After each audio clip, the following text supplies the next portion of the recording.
सोमवार को Indore high court ने शाजापुर के भाजपा विधायक अरुण भीमावत के खिलाफ कांग्रेस नेता हुकुम सिंह कराड़िया की दायर याचिका को खारिज कर दिया था। इस प्रकरण में इंदौर महापौर पुष्पमित्र भार्गव ने पैरवी की थी। कोर्ट द्वारा भीमावत के पक्ष में दिए फैसले के बाद भीमावत ने इंदौर पहुंचकर महापौर भार्गव का अभिनंदन किया। दरअसल 2023 में हुए विधानसभा चुनाव के दौरान मध्य प्रदेश की शाजापुर विधानसभा सीट से भाजपा की ओर से अरुण भीमावत प्रत्याशी के तौर पर उतरे थे। वहीं कांग्रेस के पूर्व मंत्री हुकुम सिंह कराड़ा को प्रत्याशी के तौर पर मैदान में उतारा था। इस चुनाव में अरुण भीमावत 151 मतों से जीते थे। इसके बाद कांग्रेस प्रत्याशी हुकुम सिंह कराड़ा ने मतगणना और डाक मत पत्रों की गिनती में धांधली किए जाने का आरोप लगाकर इंदौर हाई कोर्ट में याचिका दायर की थी और डाक मत पत्रों की गणना फिर से किए जाने का आवेदन लगाया था। इस मामले में अरुण भीमावत की ओर से इंदौर हाई कोर्ट के पूर्व अतिरिक्त महाअधिवक्ता तथा इंदौर के महापौर पुष्पमित्र भार्गव ने पैरवी करते हुए विधायक भीमावत का पक्ष रखा था। सोमवार को इस मामले में करीब 2 घंटे सुनवाई चली, जहां माननीय न्यायालय ने याचिकाकर्ता हुकुम सिंह कराड़ा की याचिका को खारिज करते हुए मतगणना को उचित बताते हुए अरुण भीमावत के पक्ष में फैसला दिया था। बुधवार को अरुण भीमावत इंदौर पहुंचे, जहां उन्होंने महापौर पुष्पमित्र भार्गव से मुलाकात की और दुपट्टा ओढ़ाकर अभिनंदन किया, साथ ही जीत के लिए मुंह मीठा कराकर बधाई भी दी।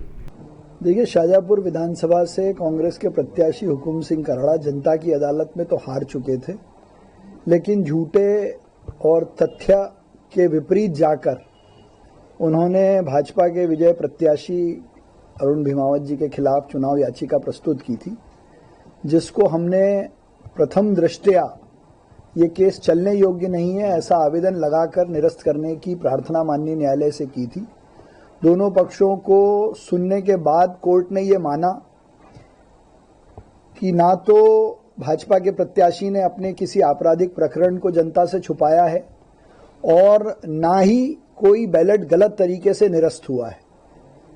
झूठे आधार पर यह कहते हुए कि 158 बैलेट मतपत्रों को गलत तरीके से निरस्त किया गया है, इसके लिए उन्होंने ना तो कोई तर्क रखा, ना कोई दस्तावेज इसके समर्थन में लगाए।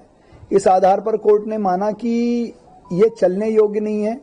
कोर्ट के सामने जिस प्रकार की याचिका आनी थी वैसी याचिका नहीं आई है और उसको निरस्त किया है। इस प्रकार से जनता की अदालत में जीतने के बाद न्यायालय से भी अरुण भीमावत जी को जीत मिली है।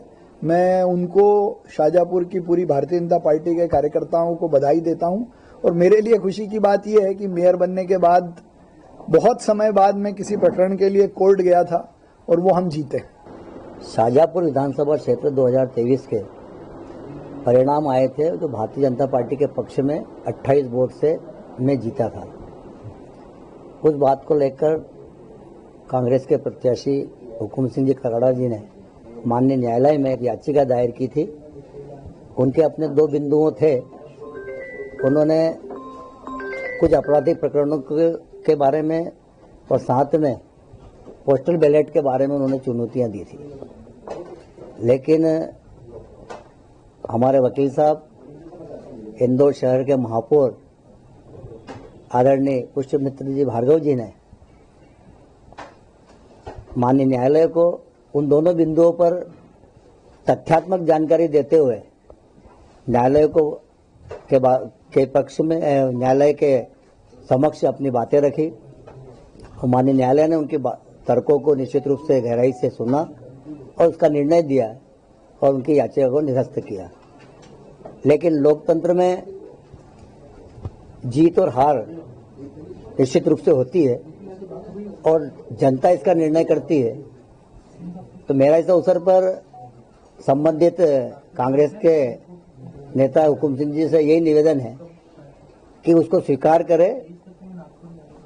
जनता ने भी आपको अपना पक्ष सुना दिया और अब आपका न्यायालय ने भी आपको पक्ष सुनाया है, उसको स्वीकार करें। मैं पुनः न्यायालय को धन्यवाद देता हूं और साथ ही हमारे वकील साहब आदरणीय पुष्पमित्र जी भार्गव जी जिस प्रकार से तथ्यात्मक जानकारी रखते हुए और उस याचिका को खारिज करवाने में महत्वपूर्ण भूमिका निभाई, इसलिए मैं अपनी ओर से शाजापुर विधानसभा क्षेत्र भारतीय जनता पार्टी शाजापुर की ओर से बहुत बहुत बधाई और धन्यवाद देता हूं।